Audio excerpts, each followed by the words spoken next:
Ito, na dungan tagbasa, mga igsoon. O sa mga waray pa, sa mga dungan tagbasa. Sabay. Sabay? Sabay gad kita magparabasa. Mga kaauturan, mga dungan. Okay. Lakasan natin ang pagbasa, mga kapatid. Unang Korinto, Kapitulo 13, versikulo 4 hanggang 7. Una ang pag-ibig ng Panginoon at maganda ang loob. Ang pag-ibig ay hindi nananahimik. Ang pag-ibig ay hindi nagpapuri, hindi palalo. Hindi gumagawa ng mahalay, hindi naghahanap ng kanyang sarili, hindi nayayamot, hindi iniisip ang masama, hindi nagagalak sa kalikuran, kundi nakikigalak sa katotohanan. Pinipilis ang lahat ng mga bagay, pinaniniwalaan ang lahat ng mga bagay, inaasahan ang lahat ng mga bagay, binabaan ang lahat ng mga bagay. sa John, sa Juan, Kapitulo 15, versikulo 12. Ito ang aking utos, na kayo'y mga ibigan sa isa't isa, gaya ng pag-ibig ko sa inyo. Amen. Na nagpapasalamat tayo sa ating pumapatiran, mga kapatid, na kayo po ay may mga dalang visitors. Kay Sister Ira, nakasama natin siya ngayon, at mayroon po siyang dalang visitors. Isa sa dahilan kung bakit tayo nag-aanyaya, nagbabahagi ng salita ng Diyos, dahil yan po ay kuman at utos ng ating pong Panginoon na tayo mga ibigan sa isa't isa. Amen. Kaya sa ating pong mga visitors, bakit po kayo nandito? Hindi po namin mahal ang inyong pagkatao, kundi mahal namin ang inyong kaluluwa, dahil ang ating kaluluwa ay mahalaga sa harapan ng ating Panginoong Diyos. Ang ating katawan ay babalik sa lupa kung tayo mamamatay.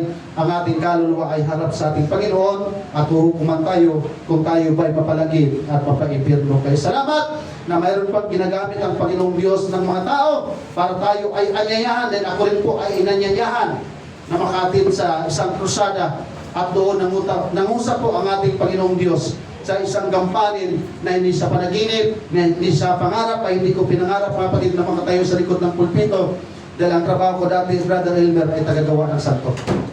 So kalaban sa aking pananampalataya. Pero hindi talaga tayo uobra sa kapangyarihan ng ating Panginoon. Minahal ng Diyos ang ating kaluluwa kahit tayo namumuhay sa makamundong bagay, pero binibigyan tayo ng Diyos ng pagkakataon para tawagin, para makilala natin siya ng lubusan. Amen. Praise the Lord. Ano yung pamagat mo kanina, Brother Sherwin? Genuine love. Sino dito ang nagmahal ng genuine? Yung mahal mo yung genuine, yung asawa natin. Sa mga magnobyo, genuine ba ang ating pagmamahal? Hello! May kausap na ako, mga kapatid? Genuine ba ang ating pagmamahal para sa Diyos? Pag sinasabi natin genuine ang ating pagmamahal, dapat may kasamang pagsabayan. Dapat may kasamang pagpupulitan. Amen! Dahil kung hindi po genuine, kung hindi po totoo ang ating pag-ibig sa Diyos, ang pag-ibig pala natin ay hindi panghabang buhay at pansamantala lang. At ito ang nakakatakot, mga kapatid. God knows all the things. God knows all about what is inside in our heart. Alam ng Diyos na tayo nagpapanggap lang. Alam ng Diyos na tayo nagdadalawang isip. At alam ng Diyos na yung pag-ibig natin sa Kanya hindi talaga totoo. Amen. Alam ng Panginoon kung ang ating pag-ibig ay panghabang buhay ba or pansamantala lamang. Tayo po'y manalangin, dakilan sa ating Panginoon.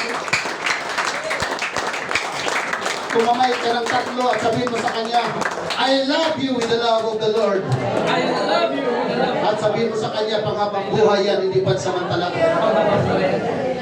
Panghabang buhay, hindi pansamantala, mga kapatid. Please, be seated. Ang malaking tanong sa umagang ito para po sa ating lahat, kung ang ating bang pagmamahal sa ating Panginoong Diyos ay panghabang buhay or pansamantala lang. Dahil hindi lahat ng nagsisimula ay nagtatagal. Hindi lahat ng maganda sa umpisa ay maganda hanggang dulo. dumating sa ating mga buhay, may mga tao naman na lison lang sa ating pang mga buhay. Right. Amen? Praise the Lord. Sino dito ang nabigo Amen. ng maraming pagkabigo sa pag-ibig? Amen. More or less mga kapatid, nung pinila ko kay Pastora, sabi ni Pastora, mahigit 100. So ganun ako karaming nasaktan at nabigo sa pag-ibig. Praise God. At naranasan kong umiyak ng dahil sa pag-ibig. Tumulo ang aking luha ng dahil sa pag-ibig. Ang sakit masaktan. Amen? Praise God. Totoo yan mga kapatid. Pero kahit na nagkaasawa ka na, nasasaktan ka pa rin. Amen. Dahil wala pong perfectong pag-aasawa. Kaya kung magnubyo pa lang palaaway na, ihanda nyo na ang panahon niyo, ihanda nyo na ang inyong sarili pag nagpapasakal na kayo. Tama. Totoo yung mga kapatid. Dahil kung magnubyo pa lang, gira patani na, ay lalo na kung mag-asawa kayo. Correct. Amen. Iiyak at iiyak ka talaga. Amen. Kaya pag hindi tayo naglilingkod sa Panginoon, magiging durog ang ating puso dahil mararanasan talaga natin madurog ang ating puso, masaktan ang ating puso, mawasak ang ating puso, nasasaktan ang ating damdamin, na tila baga nahihirapan na tayong mabuhay sa mundo, na tila baga puro na lang kadiliman ang ating nakikita. Pero nung tayo naglingkod tayo sa Panginoon, maraming piklat at sakit at sugat ang ating puso. Pero tinulungan tayo Panginoon, nagamutin ang ating mga sugat, nagamutin ang mga sakit na ating pong nararamdaman, kapatid. Amen? Amen. Hallelujah! Alam niyo po, sa isang tao, hindi lamang po ang kasalanan ang pinakamahirap bitawan, kundi relasyon. Dahil alam mo na kahit nasasaktan ka na, dahil alam mo na hindi mo naman talaga naramdaman yung totoong mahal ka niya, pero pilit kang umasa Dahil mahal mo siya. dahil mahal mo siya. Eh, totoo yan mga kapatid.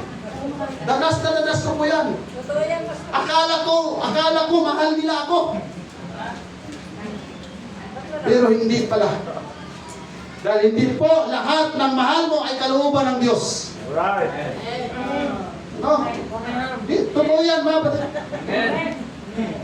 Love is powerful, but obedience is great. Feelings are real, but they are not always Right. right. Kaya sabi ng Banal na Kasulatan, magtiwala ka sa Panginoon ng buong puso mo at huwag kang manalig sa sarili mong kaunawaan. Kilalanan natin siya sa lahat ng ating mga lakad at itutuwid niya ang ating pong mga landas. Dahil po, mayroon tayong mga pananaw, mayroon tayong mga pagtingin na akala tama sa atin, akala natin okay sa atin. Pero ang dulo pala noon ay kapahamakan, mga kapatid. Amen? Kahapon, ang daming nagpo-post sa social media. At ang mga nakapost doon karamihan, forever na tayo. Forever na tayo! Forever nga ba o seasons lang? Walang forever. Oh, praise God! May mga relasyon na akala natin panghabang buhay, pero pang sim lang pala. Parang nag-aaral ka sa college, parang pang semester lang. Akala natin, may relasyon na panghabang buhay, pero parang subject lang sa college. Akala natin major, pero elected lang pala. Amen? Amen. Praise God. Si Noemi, nawala ng asawa, namatayan ng asawa, namatayan ng mga anak, at akala ni Noemi na wala ng kaligayang darating sa buhay niya. Dahil sa panahon po ng mga Israel, pag ikaw ay nagiging balo, ay napakahirap ng iyong pong kalagayan. Lalo na, okay lang kung lalaki mabalo. Pero kung ang babae, mga kapatid, mabalo, ay napakahirap. Wala kang siguridad. Wala kang kinabukasan. Dahil wala ng lalaki sa pamilya. Amen? Dumarating sa punto ng pagbuhay natin, thank you so much, Brother Carl, na puro na lang pagkawala ang ating nararanasan. Mawalan ka ng gwapong asawa, mawalan ka ng gwapong nobyo, mawalan ka ng magandang asawa, mawalan ka ng magandang girlfriend, mawalan ka na ng pera, mawalan na lahat. Na tila ba kaya iba mayroong nagpapakamatay mga kapatid nung nakaraan lang may tumalon. At yung kanyang pagtalon, pagbagsak, patay. Dahil akala niya katapusan na ng lahat. Amen? Alam niyo po, sa totoo lang mga kapatid, may mga relasyon na dumarating sa ating mga buhay, hindi para magtagal, kundi para tayo turuan ng leksyon. Amen. Amen? Kaya ang pinakamadabis talagang mahalin ay walang iba, kundi ang ating pong Panginoong Jesucristo. Dahil kapag siya ang ating mahalin, hindi niya tayo bibiguin, hindi niya tayo sasaktan, hindi niya tayo pababayaan. Palagpagan po natin ang ating pong minsan po yung ating mga ex, hindi po yan dawan. Mga dalison lang po sila. Di totoo mga kapatid. Sa panahon ng bagong tipan, ang kasal po para sa kanila, yung relasyon para sa kanila, ay grabe po, malaking kabuluhan yan sa mga Hudyo. Dahil dito po pinag-uusapan yung kanilang commitment, yung kanilang katapangan sa pag-aasawa. Kaya yung pag-aasawa nila doon ay malaking epekto sa kanila pong mga pamilya. Pero walang nag-aasawa noon na hindi nakaranas ng maghiwalay. Walang nag-aasawa noong unang siglo na hindi sila nakaranas ng sakit mga kapatid. Pero ang kagandahan sa kanila, kaya sila tumitibay, kaya hindi sila nagpapakamatay, hindi sila nagpapatiwakal, dahil mayroon silang guidance na nagmumula sa ating pong Panginoon. Kaya every time na mayroong mamatayan sa kanila, namatayan ng anak, mamatayan ng asawa, nagtatagumpay pa rin sila mga kapatid, lumalaban pa rin sila, dahil alam nila, mayroong Diyos na nagbigay sa kanila ng guidance at tinutulungan sila ng Panginoon para paghilumin ang kanilang sakit na nararamdaman. Amen? Iba po ang pag-aasawa noon. Grabe po ang kanilang commitment. Ngayon, sa kultura ng mga Pilipino, ako kaagad. Nakaranas kayo niyan, mga kapatid? Go kaagad. Nahawaan kasi tayo ng kultura ng mga puti. Magkasal ng umaga, pagkatanghali, hiwalay. Pero nga ako nabasa, Sir Sherwin na, nagpakasal sa aeroplano, nagpakasal sa takurin, nagpakasal sa rice cooker, sa rice cooker. Kakaibang pag-ibig yun, mga kapatid. Pero yung magpakasal ka ng umaga, maghiwalay ng tanghali, mga kapatid, tapos susumpa kayo at mangako, magsasama tayo sa hirap at ginhawa, may pira at walang pera, may sakit man o wala, pirma. Pero maya-maya, hiwalay na. Di ba totoo, mga kapatid? Dito, sa Pilipinas, pag sinabing mahal mo, go na kagad. Go mo na yan, kapatid. Go na kagad. Oh, hallelujah. Pero dapat po natin maunawaan na yung pag-aasawa sa harapan ng ating Panginoon, ito po ay covenant, isang banal na tipan sa harapan ng Diyos. Hindi po dito kasi sa panahon ngayon, pag hindi tayo nagustuhan ng ating mga magulang, yung halimbawa, pag-asawa natin babae, lalaki, pag hindi napagustuhan ng mga magulang, bakit? Ay, hindi naman kayo magsasama, kami naman. Kaya magtanan na lang kami. Dahil kami na lang ang nagmamahalan. I pray na walang magtatanan sa Pentecostal, sa mga young people natin dito sa Espionage, mga kapatid. Tama ba?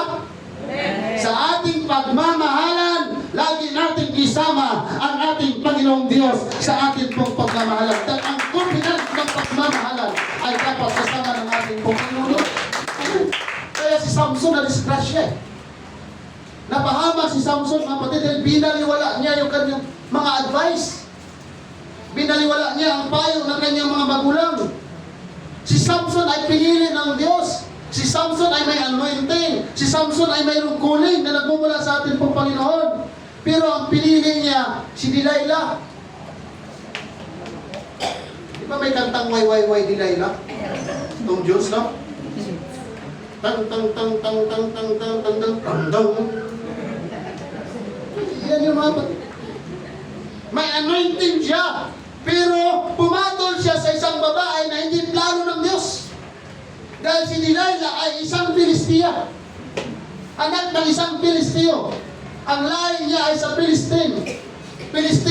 Mula noon hanggang ngayon, naglalaban Ang Philistines, ang Israel, tama? Bumbahan sila ng bumbahan. Ngayon, dati, ispadahan lang ng ispadahan.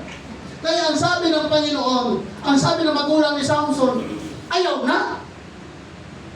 Mga young people, iba po ang magulang na mayroong wisdom at knowledge na nagmumula sa Panginoon. Pag ang ating mga magulang kinausap ng Diyos, wag yan! Dahil mapapahamak ka, magdalawang isip ka na pag mayroon nang nag-warning sa'yo. Si Samson, napahamak siya dahil hindi siya nakinig sa babala ng mga kapatid. Napakalakas niya!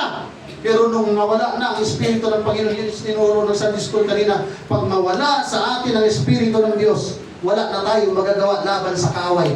Yuyurakan talaga tayo. Yung lakas niya nawala hanggang sa natanggalan pa siya ng dalawang mata. At nakulong siya, mga kapatid. Dahil na-compromise si Samson nang dahil kay Delilah. Hindi po lahat ng nagbibigay ng kilig kapayapaan.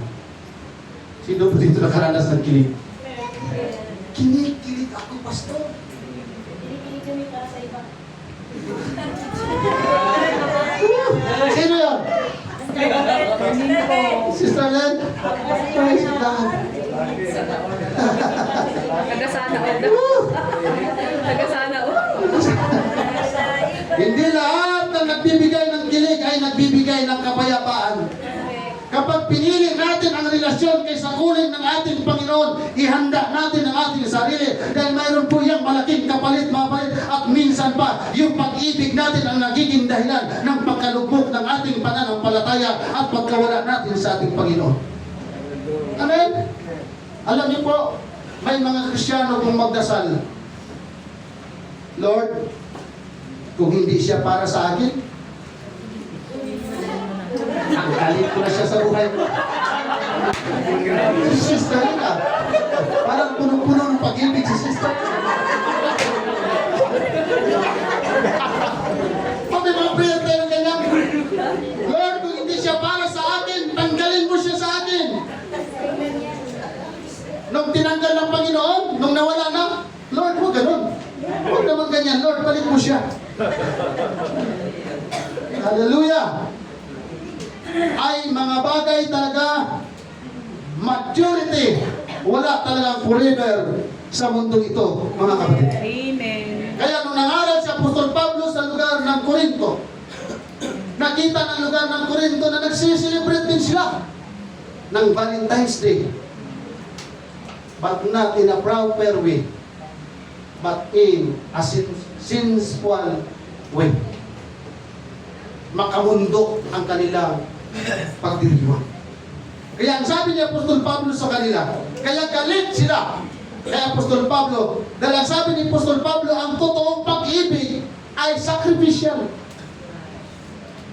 Kaya pag tayo magmahal, mga kapatid, ihanda talaga natin ang ating sarili sa napakabigat na responsibilidad, isang sakripisyong responsibilidad na gusto mong umayaw, pero hindi ka na makaayaw.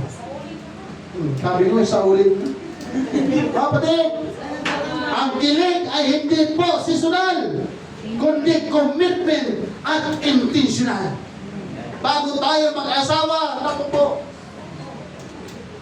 bago natin i-engage sa ating sarili sa isang commitment, kailangan maunawaan natin na kakayanin natin ang mga pagsubok na ating haharapin. Amen. Amen? Kaya pag tayo naglilingkod sa Panginoon, kung tayo nagmamahal sa ating pong Panginoon, hindi pansamantalang pag-ibig yan, mga kapatid. Dapat pang habang buhay, dapat pang langit ang ating pagmamahal sa Diyos. Kailangan naunawaan natin, kaya tayo sumasamba dahil hindi lamang tayo namamasyal sa church, kundi ito'y commitment natin dahil mahal natin ang ating Panginoon. Kahit minsan naiinitan, kahit minsan tayo nagugutuman, kahit minsan tayo nauulalan, tuloy tayo sa paglilingkod dahil yung ating pagmamahal sa Panginoon ay commitment, ito'y intentional. Amen. Hindi tayo sumamba dahil nayaya. Sumamba tayo dahil may intensyon talaga tayo na paglingkuran ang ating pong Panginoong Diyos. Amen. Palakpakan po natin. Hallelujah.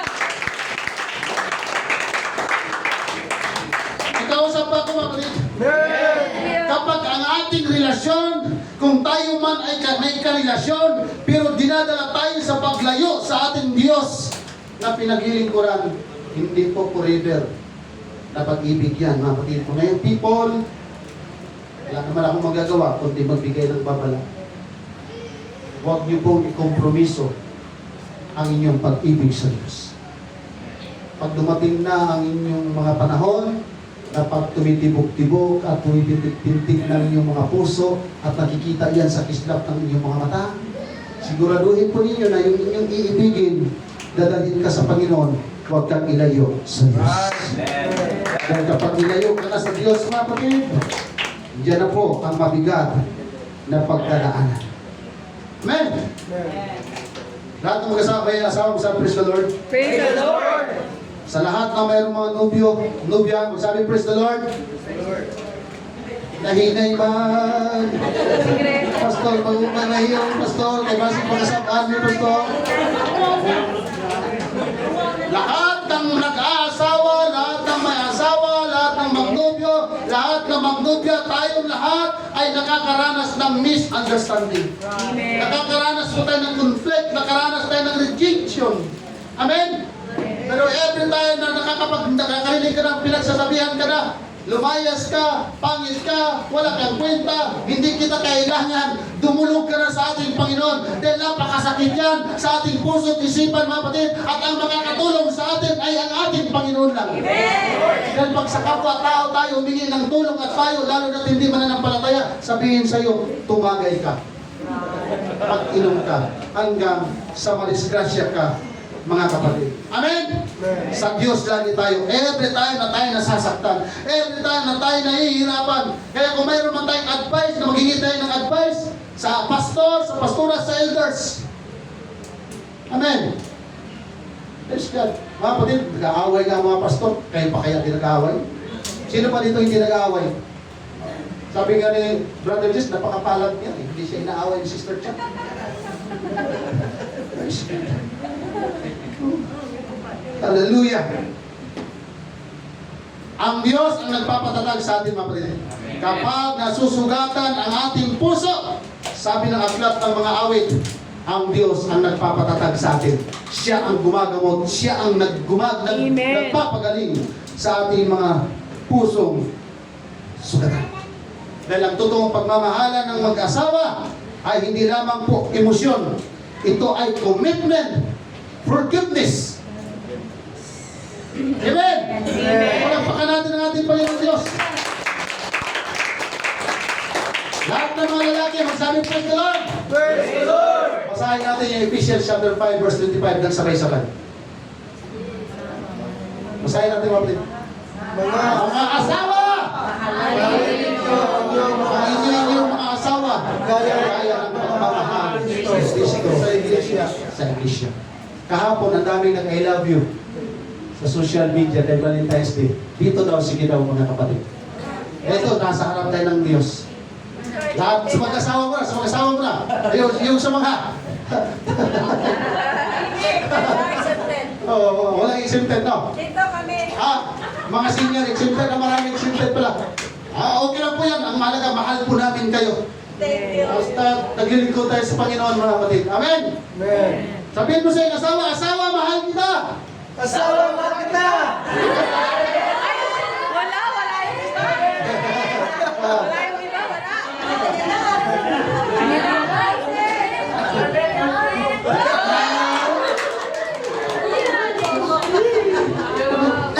Hindi ka nahiya magsabi yung mga hindi naglilingkod sa Diyos. Tayo pa kaya ang naglilingkod sa Diyos ang mahiya magsabi ng I love you. Kaya pastora niya sabi, I love you eh. I love you na nga ni.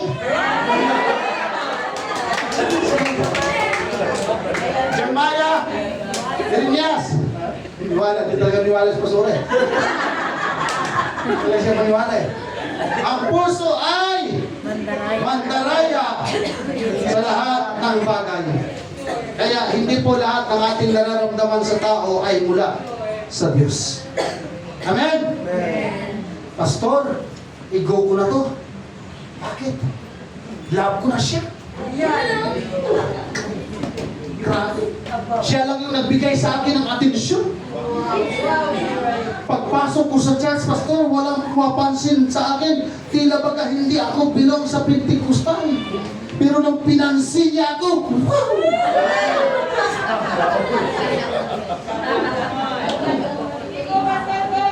Pinansin niya ako, pastor. Grabe, sobra na yung lungkot ko kahit sumasamba ako. Napakalungkot ko, pero nung pinansin niya ako, nawala ang aking loneliness. Dati, pastor, insecure ako. Na tila baga walang nagkakagusto sa akin. Ingit na ingit ako sa meron nag-holding hands. Pero ngayon, pastor, tama yan, touch me lang. Kapatid, loneliness is not a license for disobedience. Akala mo lang mahal ka niya dahil nabigyan ka ng atensyon. Pero hindi pala totoo, mga kapatid.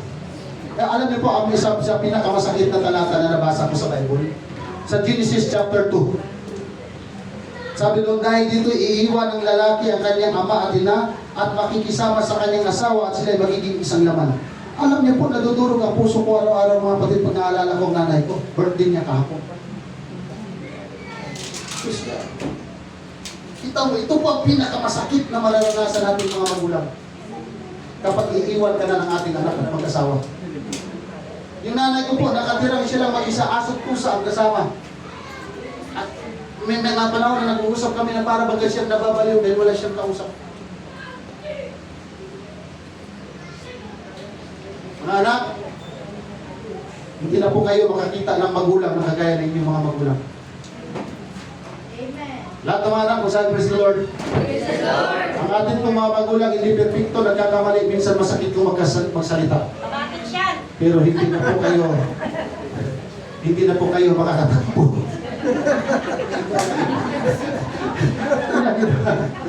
Magulang. Totoo yung sinabi si mama mo, Brother Sean. Darating lang isang araw pag nag-asawa ka, ang mama mo, magkakasakit ka na mag-isa. Na naghahanap ng kalinga ng isang anak. Ng alaga na nagmumula sa isang anak. Pero yung anak ay hindi makapunta sa kanyang mama dahil inaalala yung asawa niya. Lalo na po, pag yung magbiyanan magkaaway, tapos si Sister Bel, hindi mo. Swerte si Bel. Ako na pakapalan mo, Brother Belki. Love siya ni Mama. Oh, bilang ko na yung Sister Bel. Hindi totoo yung mga kapatid. Mahirap kalaban ng biyanan. Dahil pag nakalaban na natin yung biyanan natin, subukan mo pumunta sa nanay mo, pumirma ka na. Sabi ng Bible, pag nag-asawa na tayo, iiwan mo ng magulang mo. Mga kapatid, nagkakasakit ang ating mga magulang. Kaya mga anak, kung ang magulang mo sa tingin mo ay pinakamasamang magulang at sinumpa mo, parang awa mo na. Pag dumating na pag nagkaasawa ka at nagkapamilya ka, huwag na huwag niyo pong kalimutan ang inyo pong mga magulang. Dahil hindi po tayo lalaki kung walang magulang. Hindi po tayo magiging normal na tao kung walang magulang. Hindi tayo, mga kapatid, isipin natin nung mula ng ating pagkabata, hindi natin alam ilang beses tayo magkasakit. Hindi natin alam ilang beses na tayo dumaan sa kamatayan. Yung ating magulang, ginawa nila ang paraan. Minsan nagkakabaon-baon sila sa utang para mapaayos ang ating kalagayan. Pinag-aral nila tayo. Darating ang araw, iiwan natin sila. Pero lagi nating alalahanin ang ating pong mga magulang. Huwag na huwag po nating ipabayaan ang ating mga magulang.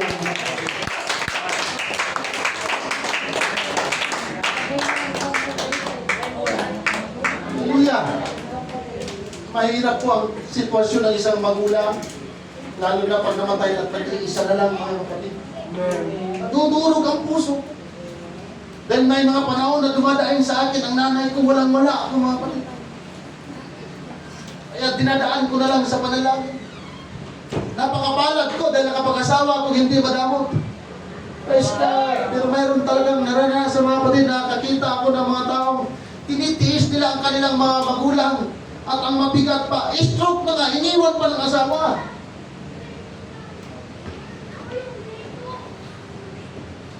Nung makita niya yung kanyang asawa na stroke, wala ng silbi, iniwanan, mga kapatid. Mabuti na lang wala dito sa Pentecostal yan. Mayroon tayong pinirmahan, mayroon tayong commitment sa harapan ng ating pong Panginoon. Magkandakulag at mabingi man tayo. Kapatid, sabi na, kamatayan na lang maghihiwalay sa atin. Kaya mga anak, huwag nating palitan yung dapat wala makakapantay ng pagmamahal natin sa magulang eh. Meron po kasi mga anak na mas mahal yung asawa kaysa magulang. Tandaan po natin, ang ating mga asawa, hindi yan ang nagpalaki sa atin. Tandaan natin na yung ating mga asawa, nung nagkasakit tayo nung bata tayo, wala naman yan. Magulang natin ang nagtiis sa atin. Amen? Kaya kung tayo may pinagpapalaman, huwag na huwag natin kalimutan ang ating mga magulang. Alam niyo po, mga kapatid, yung nanay ko po hindi dumadaing sa akin. Ang nireklamo niya, lagi siya nag-iisa, wala siyang kausap.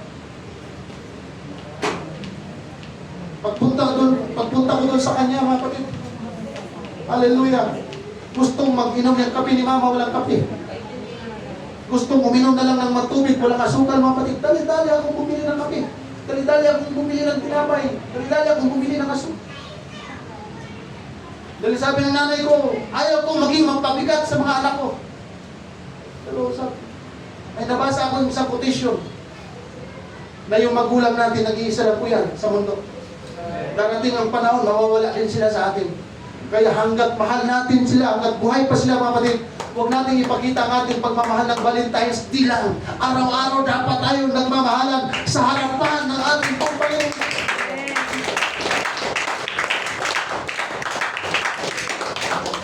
Hallelujah.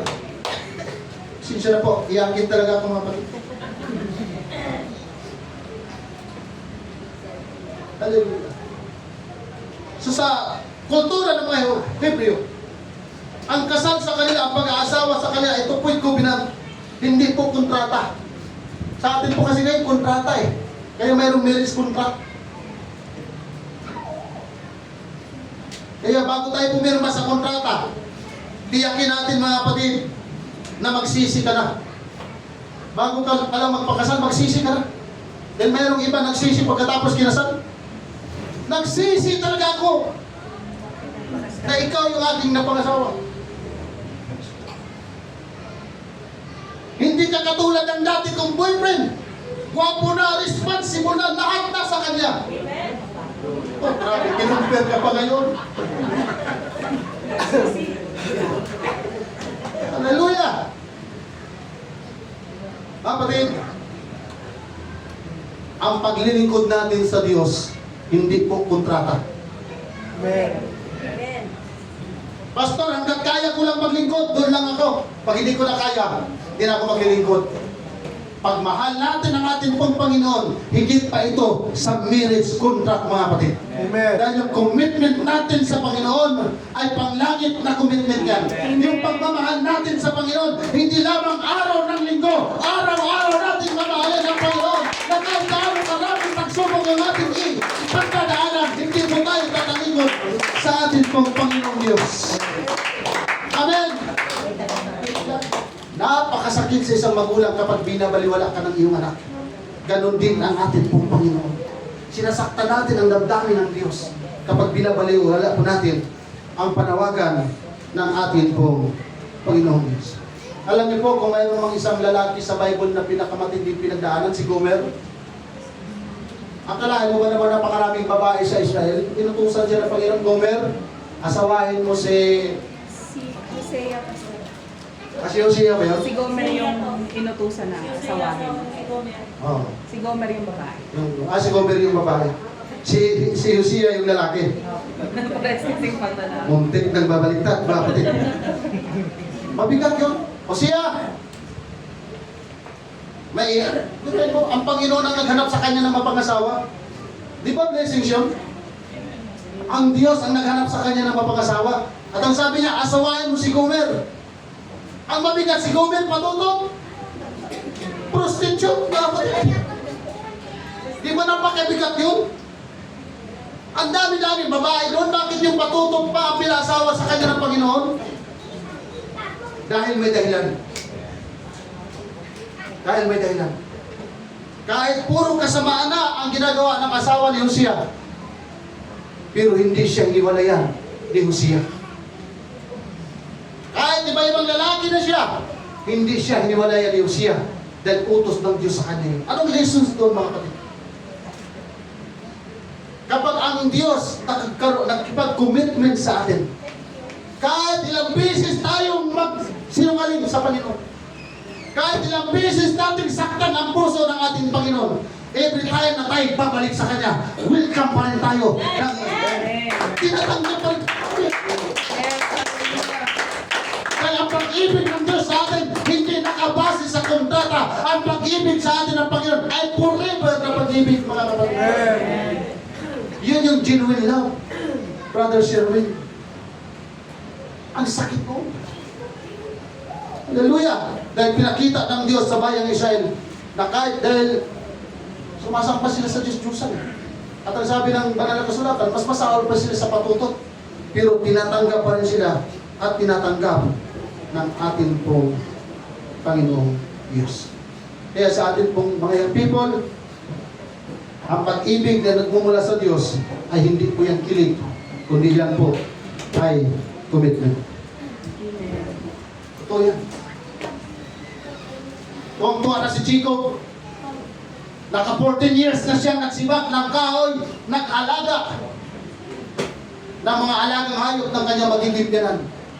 14 years na, nakaready na ang isang ingranding kasal. Dahil mahal na mahal niya si Rachel.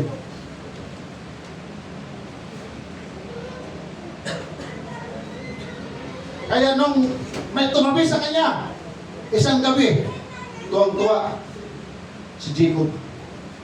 Yun pala, yung katabi niya ay hindi pala si Rachel.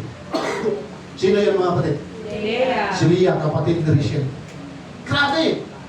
Kaya ang sabi ng kanyang magiging biyanan, oh, hindi yan si Rachel. Another 14 years. Ilang taon ka lang nagtiis, Brother Joel? Ilang years pa kayo? 3 years na. Ilang years ang tanin ninyong dalawa? 14 years, Brother Rob? Ikakasal na lang kung kinabukasan, ikakasal na lang. Na-disgrasya pa. Oh, hindi yan si Rachel. Magtiis ka muna ng another 14 years. Lahat ng mga people na babae mo sabi, praise the Lord. Praise the Lord. Napakapala din nyo pag nakasumpong kayo ng lalaking katulad ni Jacob na kaya magtiis ng 14 years nang dahil sa pag-ibig. 14 years ba? Tama? 7 plus 7. 7 plus 7. 14 yung total. 7 14. kay 7 sa isa. Another 7. Kaya nagiging 14. Grabe. 14 years yung Ang tagal nung natin. 14 years. Iyon ang pag-ibig. Iyon ang pagmamahal. Matindi ko magmahal si Jacob. Kung kaya kong natiis na 7 years, okay lang yung 7 years. Titiisin ko yan. Alam niyo mo, pag tao'y totoo talagang nagmamahal, kahit gaano kahaba ng panahon, magtitiis talaga yan dahil totoo ang kanyang pagmamahal. Kanya dapat tayo mga Kristiyano. Huwag natin tahingin ang taon ng ating pagmamahal sa Panginoon. Hanggang wala pa tayo sa malangit na rin, patuloy natin mahalin ang ating Panginoon Diyos. Amen. Amen. Matutong maghintay para di maghiwalay. At kung hindi magkapaghintay, hiwalay talaga. Pastor, ang tagal ko na nanalangin sa Panginoon, hindi pa kasi niya ako tinutugon eh. Magantay lang tayo, mga kapatid. Mahirap pong mahiwalay tayo sa atin po, Panginoong Diyos. Amen? Praise the Lord. Alam niyo po, napakapalad sa mga asawa na sabay na naglilingkod sa Panginoon. Amen. Amen? Amen.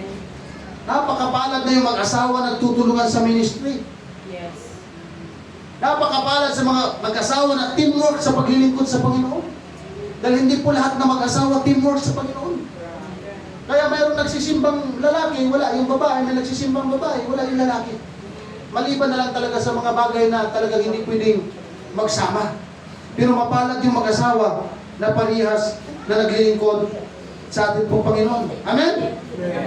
Kasi lalo pong lalalim at lalabing yung ating pong paglilingkod sa Diyos. Communication and humility ang pundasyon ng matibay na relasyon. Bakit kapatid? Why?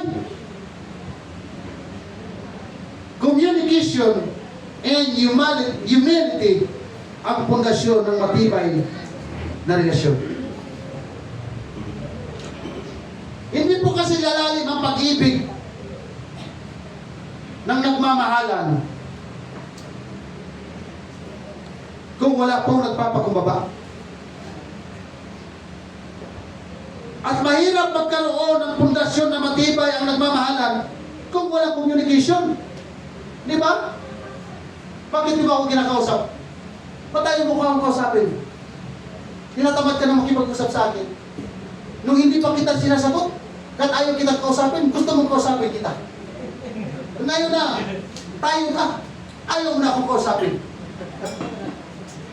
Magsabi ka ng totoo, meron ka na iba, no?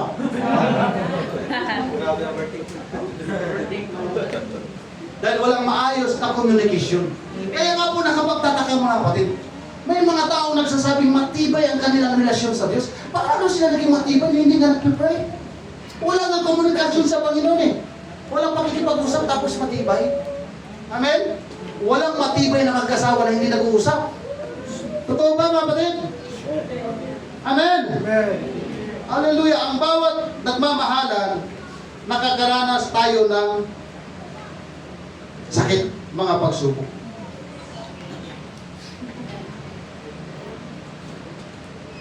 Isang araw, mayroong isang binata, Brother Gilbert, na nagtaka yung kanyang magulang, yung kanyang papa. Dahil palakad-lakad sa salas na bahay nila. Tapos nagtatabog, brother. Nakasimangot. Kung utusan ng magulang na maghugas, nagkakalabugan yung plato. Naghuhugas ka ba ng...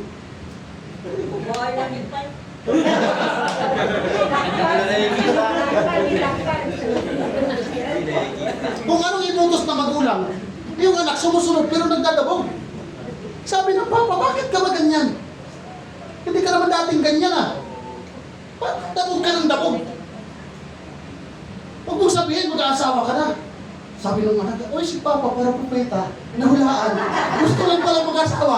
Walang lakas ng loob na magpaalam Brother Gilbert, dinaan sa dabog-dabog. Yan naramdaman ng tatay. Sabihin mo lang kung gusto mo lang mag-asawa, wala akong problema eh. Talagang bako. Oh. Sinabi niya, mag-asawa siya. Sinabi niya yung pamilya na mapapangasawa niya. Pangalan ng mapapangasawa, Marimar tayo. Hindi maganda yan. Maganda talaga tayo, Marimar eh. Ano ang apelido? Paaapi. Asawahin mo na yan. Sigurado yan. Hindi ka talaga ma-under. Yung papa niya, under pala. Asawahin mo na yan. Apelido pa lang. Paaapi na. Ay, panalo ka dyan. Inunahan ko rin pastora eh. Ganito ka kasi kay pastora yan.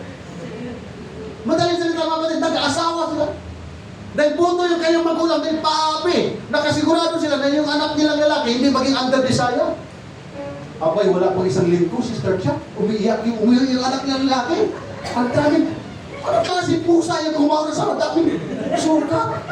Grabe naman ang pusa na yan. May kauras na, may black eye pa. Ano nangyari sa'yo? Nag-alaga pa kayo ng malaking pusa? Grabe. Hindi pa. Eh, ba't nagkaganyan ang isura mo? Yung asawa ko. Bakit? Binugpog ako. Eh, sabi mo yung asawa mo, hindi ka bumubugin. Apelido pa lang, paapi na. Nga pa eh. Kaso nakalimutan natin, mayroon palang gitnang apelido. Kaya sa mga lalaki, mga babae, alam niyo kung ano yung gitnang apelido ng asawa ninyo? Kaya yung gitna pala, Pang-ada, di? Marimar, di? Pang-aapi pala. Hulaan niyo po mga kapatid, sa amin dalawa ni Pastora, sino pala away?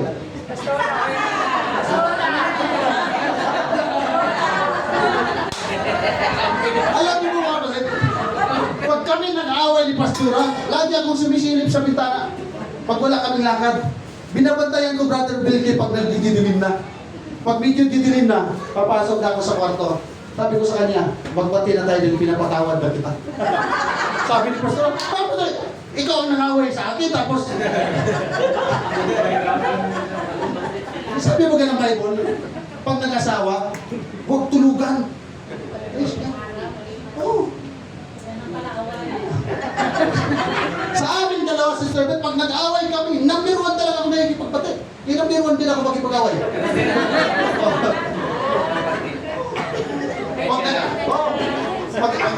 Pag nakapitong oras na kami, pag-away kami ng umaga, Sister Beth, titiisin ko yan.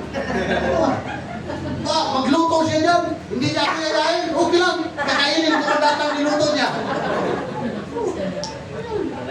Pag nag-away na kami, laging nasa kwarto yan. Pagpasok ko doon sa kwarto, nakasimangot, galit talaga. Hindi ko muna, katakanta lang ako doon sa... Pag Diyos mo sasabihin ang problema, pagtiwala ka, di ka mabigin ko. Eh, lalong gumaganda sa akin yung paningin ko kay Pastora pag nakasimangot na.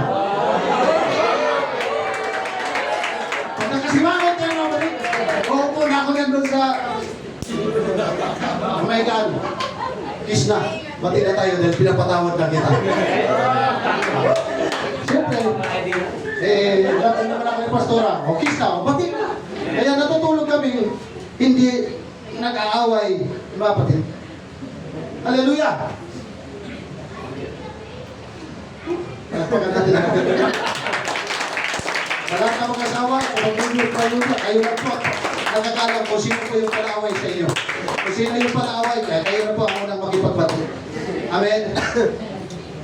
Salamat sa atin po, Panginoong Diyos.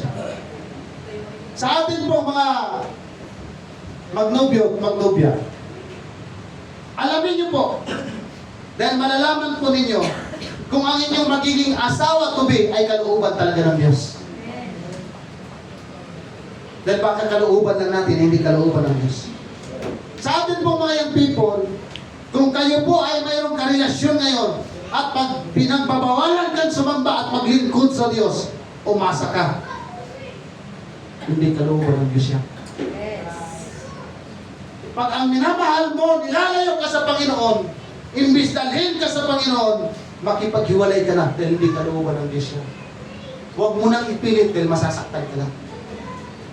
Amen? Dahil kung ang mapapangasawa mo, boyfriend mo pa lang, hindi na nagsisimba, lalo na yan pag magiging asawa mo. Kung ang boyfriend mo may bisyo, umiinom, naligarin yun, lalo pang lalala yan. Pag mag-asawa na kayo. Hirap ka nang sumamba na kayo may relasyon, lalo na pag mag-asawa. Anong sasabihin sa iyan?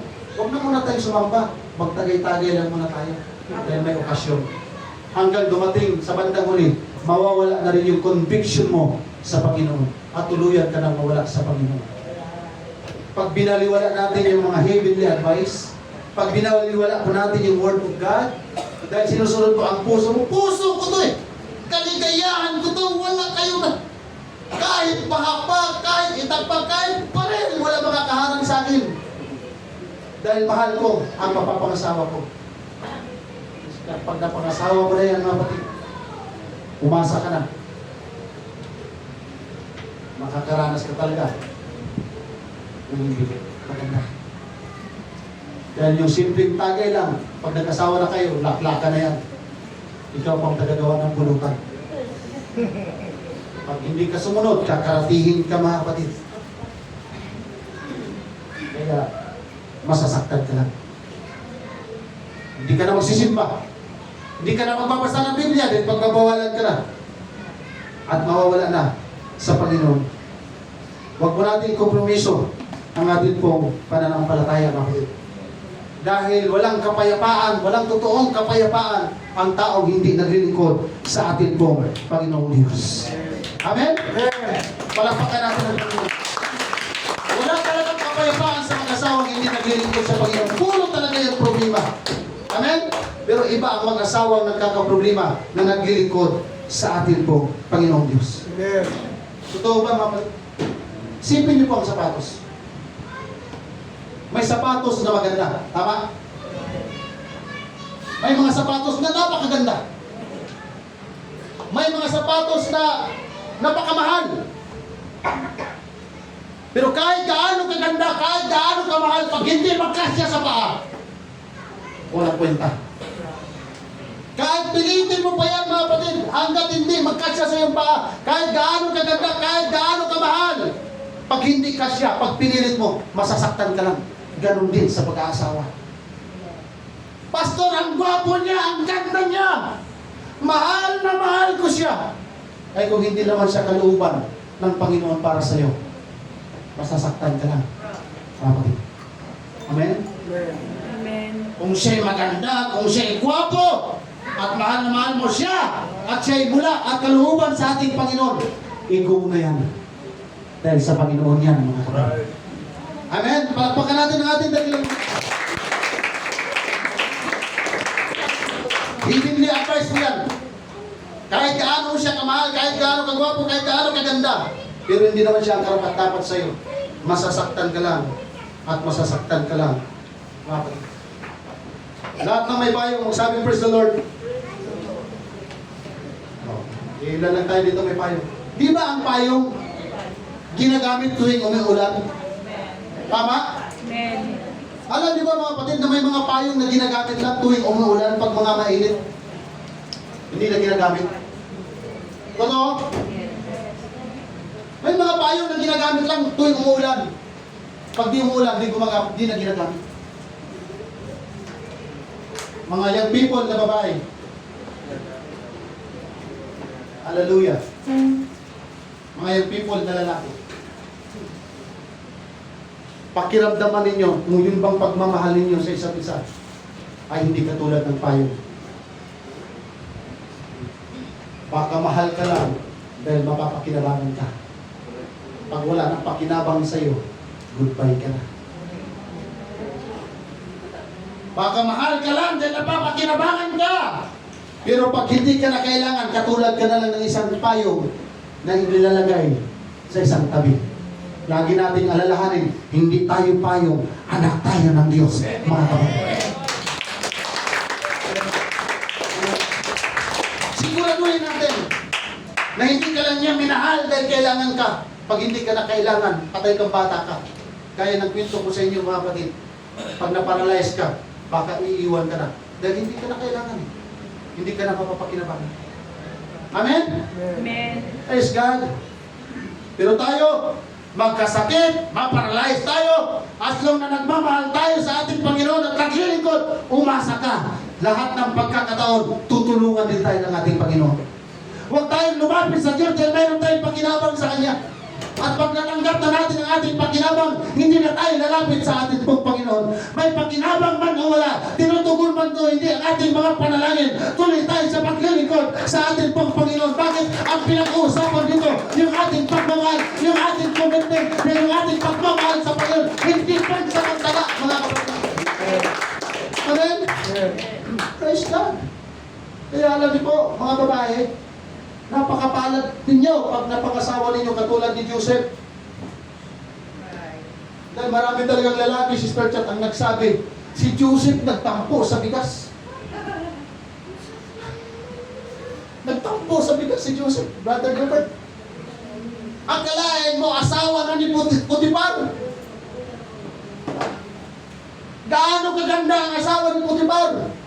Pang Miss Universe. Ganda na mga ngiti mong galit ka, may hinihilig ka na.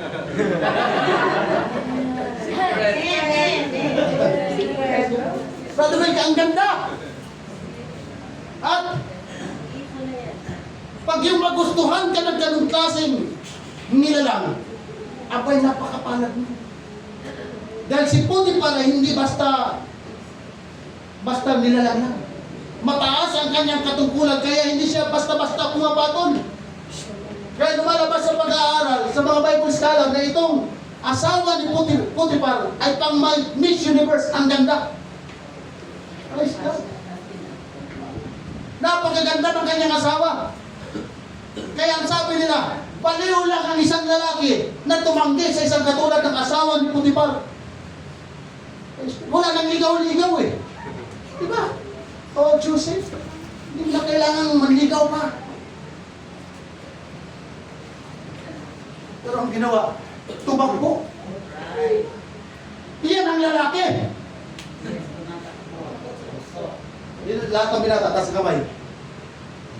Taas ang kamay, binata.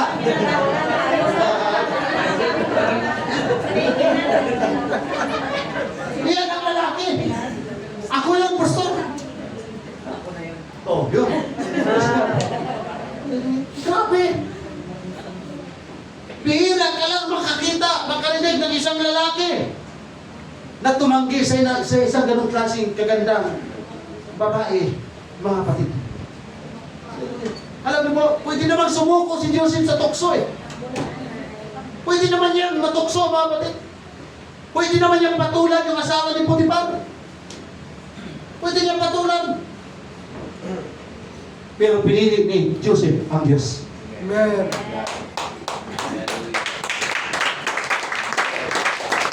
Nung pinili niya ang Diyos, ano nangyari sa kinulong?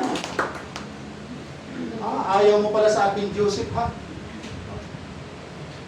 Ayaw mo pala sa aking panunukso? O ngayon, punit-punitin ko mga damit ko. At pinagbintangan siya. Anong rip?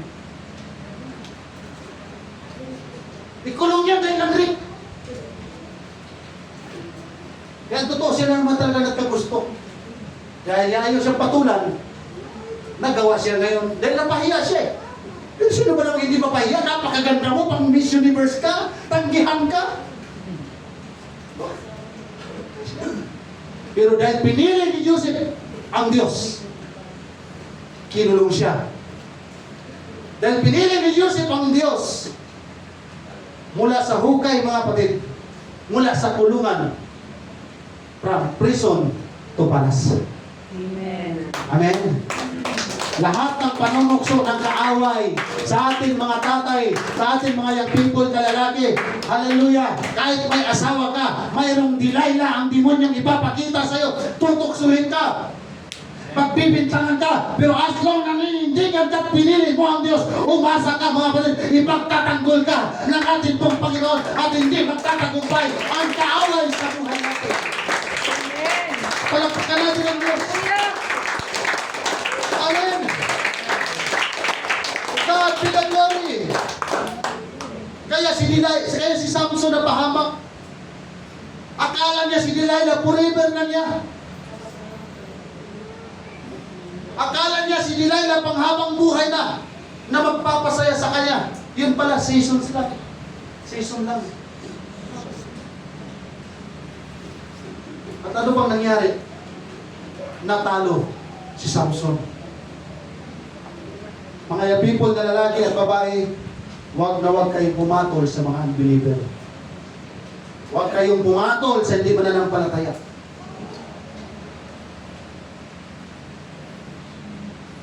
Kung Pentecostal ka na, mas maganda ang mapangasawa mong Pentecostal rin. Pero tiyakin mo rin na malalim sa Panginoon. Dahil mayroon din naman Pentecostal na mababaw. Matidisgrasya ka pa rin. Tama ba, mga kapatid? Amen? Kung ang ating pakikipagrelasyon ay nagiging dahilan ng pagbagsak ng ating pananampalataya, hindi po yan sa Diyos, mga kapatid. Amen? Hallelujah! May mga taong darating sa buhay natin na akala natin bubuuin ang ating pagkatao, akala natin turuan tayo, akala natin magiging blessing sila sa atin. Pero hindi natin alam, hindi pala sila blessings, mga kapatid. Amen? Kaya tiyakin natin yung ating pagrelasyon ay pagdadala sa atin sa kalangitan, sa presensya ng ating pong Panginoong Diyos. Amen? Kaya yung ating tipan sa Panginoon, yung ating pagmamahal, ipaglaban natin yan. Hallelujah! Huwag natin pilitin yung forever kung season lang. Amen? Sa mag-asawa, tiyakin natin ang ating pundasyon, ang ating pag-aasawa ay matibay. Dahil yung mga kahinaan ng ating mga asawa, yung mga kakulangan yan, araw-araw na natin makikita yan. Amen. Amen? Yung sinasabi natin ng mga kabataan, napakaganda mo, darating ang araw, hindi mo na yan masasabi. Napakaganda mo! Eh paano yan ngayon? Matanda na ako. Mas lalo kang kumanda. Ganun lang mga kapatid. Palakpakan natin ang ating Panginoon. Hallelujah! Kaya mahalin natin ang ating Panginoon. Dahil pag siyang minahal natin ang totoo mga kapatid, mamahalin din tayo ng Diyos ng walang pagbabago at hindi po niya tayo pababayaan. Amen? Dahil ang pinaka-romantic na salita na atin pong maririnig sa Panginoon, hindi sasabihin ng Lord, yes. Kundi sasabihin ng Panginoon, trust me. Kaya pag hindi nakalooban ng Diyos, magtiwala tayo sa atin pong Panginoon. Dahil mas mabuti ang plano ng Diyos kaysa plano ng puso natin. Amen? Palagpakan natin ang ating Panginoon. Kayo tayo lahat, mga kapatid.